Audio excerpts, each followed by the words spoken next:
భయపడుతున్నారు ఫెయిల్యూర్ అది ఇది అని చెప్పి కదా, మైండ్ సెట్. ఫెయిల్ అయితే ఎట్లా అని చెప్పి. ఫుల్ 100% ఇవ్వకుండా ఫెయిల్ అయితే ఎట్లా? 100% ఇచ్చి ఫెయిల్ అయితే రిగ్రెట్ ఉంటుంది. ఫెయిల్యూర్ కన్నా పెద్ద భయం ఏముంటుంది తెలుసా లైఫ్లో? రిగ్రెట్. అది మీరు హ్యాండిల్ చేయాలి మేడం. అది హ్యాండిల్ చేయకుంటే పిల్లలు అవుట్. అంటే వీళ్ళకు రిగ్రెట్ అనేది తర్వాత వస్తుంది కదా, ఇప్పుడు కాదు. ఇప్పుడు వచ్చేది ఎగ్జామ్. ఇప్పుడు స్ట్రెస్ ఎగ్జామ్ ఇంతవరకు ఫెయిల్యూర్ వరకు కూడా ఆడవరకే ఆలోచిస్తున్నారు.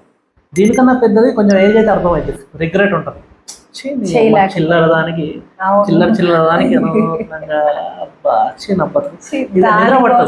నిద్ర పట్టదు. పిల్లలు పెరుగుతూ ఉంటారు, పెళ్ళి అవుతుంది, పిల్లలు పెరుగుతారు. రెస్పెక్ట్ అంటే మీ మైండ్ సెట్, మీ ఆలోచనలు, మీ థింకింగ్ ఐఏఎస్ లెవెల్లో ఉంటాయి.